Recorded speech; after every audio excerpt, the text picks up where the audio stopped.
औज़ुबिल्लाहिमिनश्शैतानिर्रजीम बिस्मिल्लाहिर्रहमानिर्रहीम। अस्सलाम वालेकुम डियर स्टूडेंट्स। आज हम फ़र्स्ट ईयर केमिस्ट्री में चैप्टर 3 जिसका लेक्चर 5 ओवरऑल लेक्चर 44 डिस्कस करने जा रहे हैं, जिसका टाइटल है वैलेंस बैंड थ्योरी, जिसको हम वीबीटी लिखते हैं। वैलेंस बैंड थ्योरी को पढ़ने से पहले हमारे पास वेस्पर थ्योरी इसका कंसेप्ट होना ज़रूरी है, लेकिन बुक के अकॉर्डिंग उसने वीबीटी को पहले एक्सप्लेन किया, दैन उसने valence shell electron pair repulsion theory को एक्सप्लेन किया हुआ है। लेकिन अगर अब देखें हम तो थोड़ा सा मैं आपको इसका व्यू देता चलूँ। Valence shell electron pair repulsion theory जो है ये शेप्स ऑफ मॉलिक्यूल्स को डिस्कस करती है कि कोई भी मॉलिक्यूल्स है उसकी शेप कैसी होगी, ये उसको एक्सप्लेन करेगी। लेकिन अगर हम वीबीटी की तरफ आएँ तो ये एमसीक्यू भी आ सकता है आपको, जिस तरह मैंने valence shell electron pair repulsion theory की बात की। इसी तरह डियर स्टूडेंट्स, जो वीबीटी है ये formation of bond and shape of molecules दोनों को एक्सप्लेन करती है। कि फॉर्मेशन ऑफ बॉन्ड मीन के बॉन्ड किस तरह बनता है, आया कि बॉन्ड सिग्मा बनेगा या पाई बॉन्ड बनेगा। वीबीटी को अगर देखा जाए तो 1927 के अंदर प्रपोज किया था एक साइंटिस्ट है, दैट इज़ हिटलर। फिर उसको एक्सटेंड किया पॉलिंग ने। तो पास्टुलेट अगर आप ये आपको एमसीक्यू के तौर पर पूछा जा सकता है कि वीबीटी को इंट्रोड्यूस कब इन्होंने करवाया, किस साइंटिस्ट ने करवाया, एक्सटेंड किसने किया। तो ये डियर स्टूडेंट्स आप एमसीक्यू नोट कर लें, असाइनमेंट की सूरत में ये आपने राइट करके कॉलेज में सबमिट करवाने हैं। अब postulate of VBT are given below. Postulate अगर देखा जाए वीबीटी के 3 पास्टुलेट होते हैं मेन। इन 3 मेन पास्टुलेट को मद्देनज़र रखते हुए हमने इसकी एग्जांपल्स की तरफ आना है। फर्स्ट है, कहता है कोवलेंट बॉन्ड इज़ फॉर्म्ड बनता है when half filled orbitals in the valence shell of 2 atoms overlap. Keep in mind, ये बात मैंने पहले भी की थी बॉन्ड फॉर्मेशन के अंदर, I think coordinate covalent bond था। तो मैंने कहा था जो बॉन्ड होता है ना डियर स्टूडेंट्स, वो 2 इलेक्ट्रॉन्स होते हैं। जब भी कोवलेंट बॉन्ड बनता है तो उसमें हाफ फील्ड ऑर्बिटल्स, अब जिस तरह फॉर एग्जांपल इस कंसेप्ट को मैं आपको बोर्ड पे तो इजी समझा सकता था, लेकिन अब चूँकि हम स्लाइड को मद्देनज़र रखते हुए ये लेक्चर्स को रिकॉर्ड करवा रहे हैं, तो अब इसमें मैं आपको समझाने की कोशिश करता हूँ। तो जो मेरी तरफ करनी है आपने, इतना तो हमने फ़िज़िकल क्लासेस के अंदर डियर स्टूडेंट डिस्कस किया हुआ है कि जो हमारे पास पी सब शेल होता है उसके 3 ऑर्बिटल्स हैं। लेट मेरे पास अगर पी के अंदर इलेक्ट्रॉन्स है 4, तो हमने अकॉर्डिंग टू रूल्स उसकी फीलिंग इस तरह करनी है कि एक एक इलेक्ट्रॉन, पी के ऑर्बिटल्स 3 है, P X P Y P Z, पहले एक एक इलेक्ट्रॉन रखेंगे फिर दोबारा आएंगे। तो इस तरह हमारे पास 2p एक्स के अंदर तो 4 इलेक्ट्रॉन है, जबकि 2p वाई और जी के अंदर एक एक इलेक्ट्रॉन है। इनको बोलते हैं हाफ फील्ड ऑर्बिटल्स। ऑर्बिटल में मैक्सिमम डियर स्टूडेंट्स 2 इलेक्ट्रॉन्स होते हैं, लेकिन अकॉर्डिंग टू वीबीटी उस ऑर्बिटल ने बॉन्ड फॉर्मेशन में हिस्सा लेना है जो कि हाफ फील्ड होगा, जिसमें एक इलेक्ट्रॉन्स होगा। ये बात आपने नोट कर लेनी है। और चूंकि मैंने आपको ये पहले बताया हुआ है कि वैलेंस शेल के इलेक्ट्रॉन्स ही बॉन्डिंग में पार्टिसिपेट करते हैं, कीप इन माइंड वो इलेक्ट्रॉन्स जो वो ऑर्बिटल जो हाफ फील्ड है उसके जो इलेक्ट्रॉन्स हैं उन्होंने ओवरलैपिंग में पार्टिसिपेट करना है। तो अब हाफ फील्ड का कंसेप्ट आपके माइंड में आ गया होगा, मैं इसको फिर एक्सप्लेन करता हूँ। हाफ फील्ड ऑर्बिटल्स वो ऑर्बिटल्स होता है जिसमें एक इलेक्ट्रॉन होता है। जैसे अगर 2p है, इसमें 2 इलेक्ट्रॉन्स है तो ये फुल फील्ड है, ये बॉन्डिंग में पार्टिसिपेट नहीं करेगा अकॉर्डिंग टू वीबीटी। जबकि इसमें एक इलेक्ट्रॉन्स होगा हाफ फील्ड, वो half filled orbitals valence shell का दोनों एटम्स आपस में उसके अकॉर्डिंग ओवरलैप करेंगे। जैसे हाइड्रोजन है फॉर एग्जांपल, हाइड्रोजन का अगर एटॉमिक नंबर देखें 1 है। एक और हाइड्रोजन ले ले, H2 की मालिक्यूल H2 मालिक्यूल की बात करें तो उसका भी एटॉमिक नंबर 1 है। अब दोनों के पास एक एक इलेक्ट्रॉन है, तो 1s1 1s1 है, तो दोनों का हाफ फील्ड ऑर्बिटल जो कि s है, दोनों आपस में ओवरलैपिंग करने से बॉन्ड बना देंगे। दोनों के पास एक एक इलेक्ट्रॉन, तो बॉन्ड 2 इलेक्ट्रॉन से मिलकर बन गया। तो इस तरह डियर स्टूडेंट्स ये पहला पास्टुलेट हमने अंडरस्टैंड करने की कोशिश की। नेक्स्ट हमारे पास है, अब greater the overlapping stronger will be the bond. जितनी ज़्यादा ओवरलैपिंग होगी, मीन कि जितना ज़्यादा एक दूसरे के साथ ऑर्बिटल ओवरलैप करेंगे, एरिया ओवरलैपिंग एरिया ज़्यादा होगा, उतना बॉन्ड डियर स्टूडेंट स्ट्रॉन्ग होगा। नेक्स्ट अगर बात करें, direction of the bond depends upon the mode of overlapping. अब देखें, ये मोड ऑफ ओवरलैपिंग के ऊपर हमारे पास कोवलेंट बॉन्ड जो होता है ना, ये डायरेक्शनल होता है। तो direction of the bond depends upon the करेंगे मोड ऑफ ओवरलैपिंग के ऊपर। ये थे डियर स्टूडेंट्स 3 हमारे पास पास्टुलेट। ये आपको शॉर्ट क्वेश्चन के तौर पर भी पूछ सकता है। अब इसमें जो MCQ बनते हैं वो मैं आपको साथ साथ बताता जा रहा हूँ। ये आपकी असाइनमेंट है। आप लिख दें कि वेस्पर थ्योरी किस चीज़ को एक्सप्लेन करती है, शेप ऑफ मॉलिक्यूल्स। आगे लिख दें shape of formation of bond, both none of these, तो शेप ऑफ मॉलिक्यूल्स हो गया।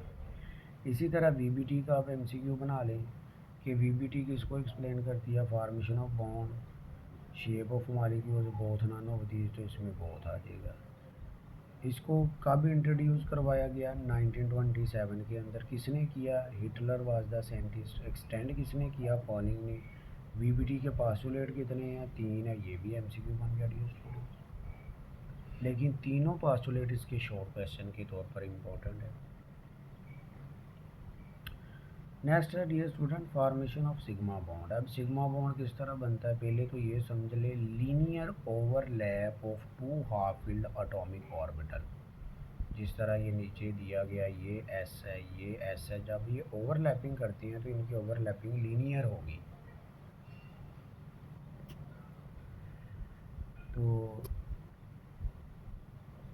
और नेक्स्ट इसके साथ आ जाता है, हेड टू हेड ओवरलैपिंग से बनता है जो bond. Head to head overlapping कौन सी होती है, कि जिसमें head to head overlapping, end to end overlapping भी इसको हम बोल सकते हैं। सिग्मा बॉन्ड इसके रिजल्ट में बनता है। फिर इलेक्ट्रॉन चार्ज डेंसिटी सिमेट्रिकल होती है। अगर आप देखें ना, ये देखिए, इधर ये न्यूक्लियई है ओवरलैपिंग के बाद, और ये न्यूक्लियई है दूसरा। 2 हाइड्रोजन लिए थे ना डियर स्टूडेंट्स। अब इनके दरमियान अगर मैं इस तरह एक लाइन लगा दूं, जैसे ये देखें आयरो के साथ, इस एरिया के अंदर जो इलेक्ट्रॉन चार्ज डेंसिटी है वो symmetrical around the line joining between the 2 न्यूक्लियई वो होगी। अब इसी तरह अगर हम पाई बॉन्ड को एक्सप्लेन करें, तो पाई बॉन्ड जो होता है वो पैरेलल ओवरलैपिंग से बनता है। उसमें जो हमारे पास इलेक्ट्रॉन्स होते हैं वो अबव एंड बिलो होते हैं। जैसे इधर हमने कहा ना, बिटवीन द 2 न्यूक्लियई। सिर्फ फ़र्क इतना, ये भी शॉर्ट क्वेश्चन आ जाता है, difference between sigma bond and pi bond. इसमें तो लाइन ज्वाइनिंग बिटवीन 2 न्यूक्लियई है सिग्मा बॉन्ड में, उसमें होता अबव एंड बिलो। ये बिटवीन द न्यूक्लियई नहीं होता, उसमें इलेक्ट्रॉन चार्ज डेंसिटी अबव या फिर बिलो पाई जाती है। अब इसमें SS ओवरलैपिंग में देखें आप, उसकी एग्जांपल ले लें जिसके वैलेंस शेल में ऐसी ही ऑर्बिटल है। यहाँ आप इधर ये भी लिख सकते हैं heading, formation of the H2 molecule. तो S की अगर बात करें तो वही बात, हाइड्रोजन 2 लिए उसने। हाइड्रोजन का हमारे पास 1s1 होता है। जब दोनों आपस में करीब हुए तो ओवरलैपिंग एरिया के अकॉर्डिंग ये H2 मॉलिक्यूल का स्ट्रक्चर बन गया है। तो उसने बता भी दिया कि सिमेट्रिकल इलेक्ट्रॉन डेंसिटी होती है इसके अंदर। इसी तरह डियर स्टूडेंट, SP ओवरलैप। अब SP ओवरलैप की बात करें, S तो हाइड्रोजन ही लिया उसने, हाइड्रोजन का तो एटॉमिक नंबर 1 है, 1s1 हो गया। अब इधर P जो उसने लिया ये क्लोरीन है। अब आपको इलेक्ट्रॉनिक कन्फिग्रेशन आनी चाहिए अच्छी तरह, वो क्लासेस के अंदर हमने आपको करवाई हुई है।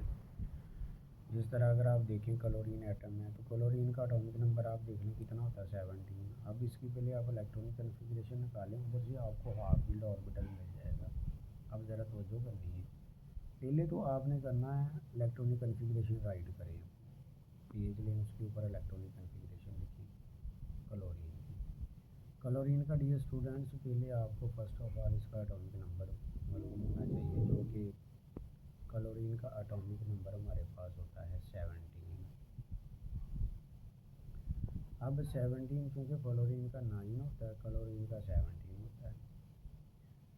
17 एटॉमिक नंबर के अकॉर्डिंग अगर मैं इलेक्ट्रॉनिक कन्फिग्रेशन लिखूँ तो अब आपने रजिस्टर के ऊपर लिख ली होगी, तो उसको बोलता हूँ।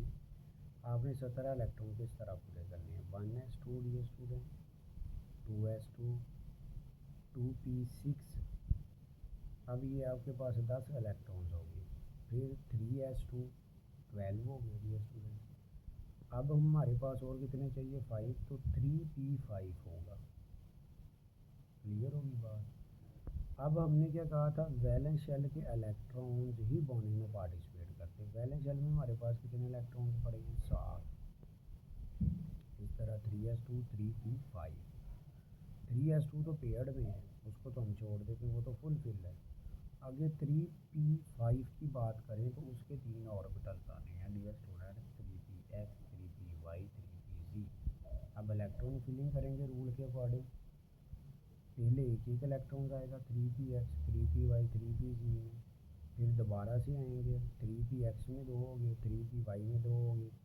अगर आपने लिखी है तो आप देख रहे होंगे कि 3pz में एक इलेक्ट्रॉन है, और चूँकि वो 3pz में एक इलेक्ट्रॉन है, वो ही जो हाफ फील्ड है वो बॉन्डिंग में हिस्सा लेगा, बाकियों को नहीं हम लिखेंगे।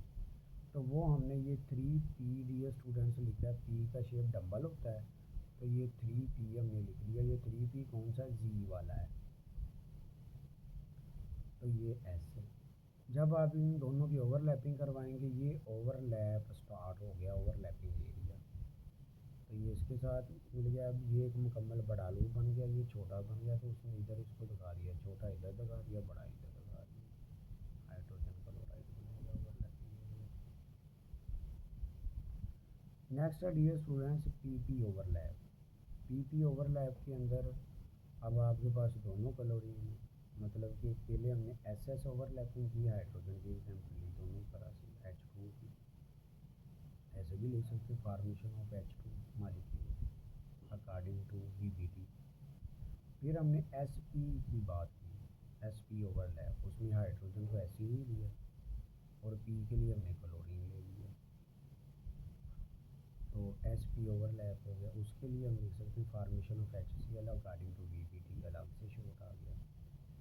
अब जो इधर है फार्मेशन ऑफ Cl2 मालिक्यूल, इसकी अगर हम बात करें फार्मेशन ऑफ Cl2 मालिक्यूल या पीपी ओवरलैप।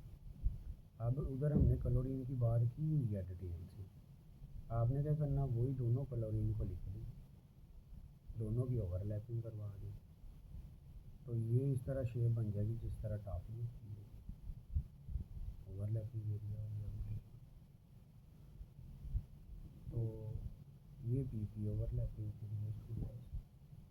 अब अगर हम नेक्स्ट बात करते हैं तो नेक्स्ट हमारे पास है the H2S molecule is a non-linear molecule which is formed by the combination of one sulfur and two hydrogen atom। ऐसे ही है, अगर आप इसका स्ट्रक्चर ड्रा करें H2S का, सेंटर में सल्फर होगा, 2 हाइड्रोजन लगे, जिस तरह वाटर का स्ट्रक्चर होता है, वाटर में भी 2 लोन पेयर, क्योंकि ग्रुप सेम है ना। अगर आप ग्रुप की बात करें तो हमारे पास जिस तरह वाटर है, उस सेम ग्रुप है, ऑक्सीजन और सल्फर उसी ग्रुप के अंदर लाई करती है। ऑक्सीजन के पास भी 2 लोन पेयर होते हैं, जब 2 हाइड्रोजन के साथ बॉन्ड बनाता है, वाटर की फॉर्म में। सल्फर के साथ भी डियर स्टूडेंट्स ऐसा ही होता है। अब आप क्या करें, सल्फर की इलेक्ट्रॉनिक कन्फिग्रेशन करें। सल्फर का एटॉमिक नंबर कितना होता है, 16। तो अब इसकी मैं इलेक्ट्रॉनिक कन्फिग्रेशन करने जा रहा हूँ, 1s2, 2s2, 2p6, मतलब 10 हो गए, 2p6, 3s2 12 होगी। अब हमारे पास बाकी कितने बचते हैं, 4, वो होगा 3p4। तो अब जो उसने इधर लिखा हुआ है, ये जो मैं आपको दिखाना चाह रहा हूँ, 3p मैंने 4 बोला था, वो जो हमारे पास है 3p4, अब आपको पता है कि p के कितने ऑर्बिटल हैं, 3px 3py 3pz, तीनों में एक एक इलेक्ट्रॉन रख, फिर दोबारा 3px में हो गए 2, आगे yz में एक एक है। तो डियर स्टूडेंट्स, जी तो फुल फिल हो गया ना, उसने तो नहीं अब बॉन्डिंग में पार्टिसिपेट करना अकॉर्डिंग टू वीबीटी, फिर किसने करना, 3py और 3pz में, यही तो उसने लिखा था 2 3p, जिसको आप बोलेंगे 3py 3pz orbital of sulphur containing 1 electron each can overlap with the 1s orbital of 2 hydrogen atom। दोनों के पास एक एक इलेक्ट्रॉन है, तो दोनों हाइड्रोजन एटम के साथ ओवरलैप कर जाएंगे। तो जो इसका शेप बनेगा वो वी शेप्ड होगा, जिस तरह वाटर के स्ट्रक्चर में भी हमने पढ़ा था। जो एंगल होगा 92, अब वाटर के अंदर जो एंगल होता है वो 104.5 डिग्री है, लोन पेयर उसमें भी 2 है, लेकिन सल्फ़र का जो एंगल है कम होने की रीज़न ये, इसका साइज़ ज़्यादा, तो वो क्या करता है, दोनों हाइड्रोजन को श्रिंक कर देता है, जिसकी वजह से उसका एंगल रिड्यूस हो जाता है। ये इसका डायाग्राम है हमारे पास। अब अगर आप देखें इसके अंदर, तो मैंने अभी बताया कि 3px 3py 3pz, एक हमने एक्स एक्सिस पे बना दिया, एक वाई एक्सिस पे, एक जी एक्सिस पे। एक इसमें जो फुल है वो आप देख लें, ये जो उसने, अब ये भी बात है बेटा, अब जिसको मर्जी एक्स कह दे, जिसको मर्जी वाई कह दे, जिसको मर्जी जी कह दे, लेकिन जिसको आपने एक्स कहना उधर आपने 3p x को रिप्रेजेंट करवाना, जो आपने जी कहना उधर आपने 3pz को रिप्रेजेंट करवाना, जिसको आपने वाई कहना उधर 3py को रिप्रेजेंट करवाना। तो मैंने जैसा कि आपको ये बोला था कि एक आपके पास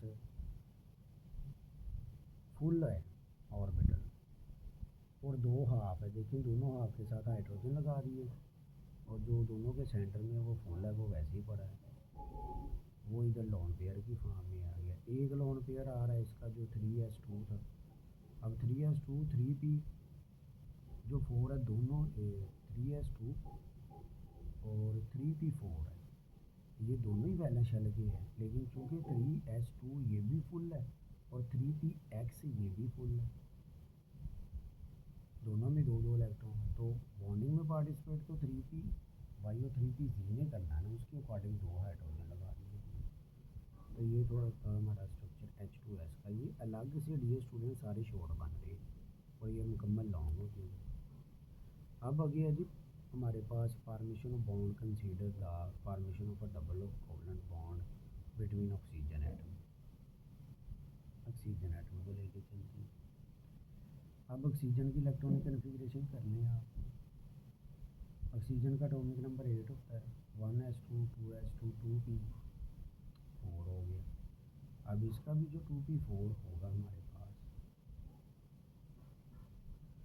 1s2 2s2 2p4, 2p4 में अब इधर है ना उसने 2 बातें की है कि अगर आप इसकी इलेक्ट्रॉनिक कन्फिग्रेशन करते हैं ऑक्सीजन की, तो जैसे अभी मैंने बोला है कि 1s2 2s2 4 होगी, 4 है गए 2p4 में चलेगी। अब 2p4 को आप मज़ीद स्प्लिट करते हैं ऑर्बिटल्स के अकॉर्डिंग, 2px 2py 2pz, तो इधर तो मेरे पास 2px में 2 हो जाएंगे, 2py और 2pz खाली होगा। अब ज़रूरी नहीं है कि मैं क्या करूं, इधर जब आपने हेड टू हेड ओवरलैपिंग करवानी है ना, वो वाई की हो, बॉन्ड सिग्मा ही बनना है। जब आपने पैरेलल ओवरलैपिंग करवानी, साइड वे ओवरलैपिंग, उसमें पाई बॉन्ड बनना है।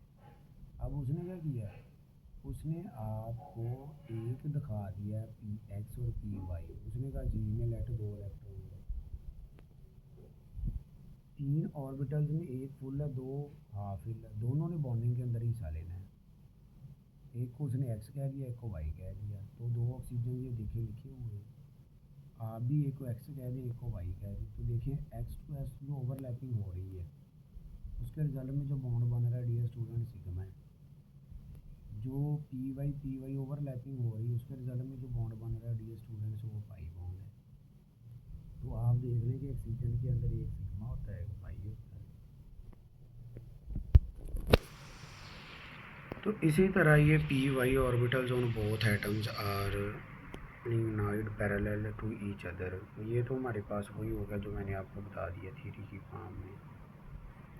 ये डियर स्टूडेंट्स आपकी असाइनमेंट है। पीछे मैंने आपको एमसीक्यूज़ की असाइनमेंट भी बताई है कि वो आपने बनानी है, कॉलेज में सबमिट करवानी है। और ये साथ दो आपने असाइनमेंट्स के क्वेश्चन ऐड कर लेने हैं। Draw the orbital structure of H2 and N2 molecules according to VBT। जिस तरह हमने H2S का बनाया आप H2O का बनाएंगे। जिस तरह हमने बनाया ऑक्सीजन का आप इसी तरह N2 का बनाएंगे dear student. Draw the orbital overlap to show the formation of F2 and HF molecule. अब जिस तरह आपने Cl2 का बनाया सेम इसी तरह आप F2 का बनाएंगे। जिस तरह आपने HCl का बनाया सेम आप इसी तरह HF का बनाएंगे। तो इसको आपने अच्छी तरह डियर स्टूडेंट्स करना, स्पेशली असाइनमेंट लाजमी आपने करके कॉलेज के अंदर सबमिट करवानी है। इसके मार्क्स आपके रिज़ल्ट के अंदर ऐड होंगे। ओके, टेक केयर, अल्लाह हाफिज़, अस्सलाम वालेकुम।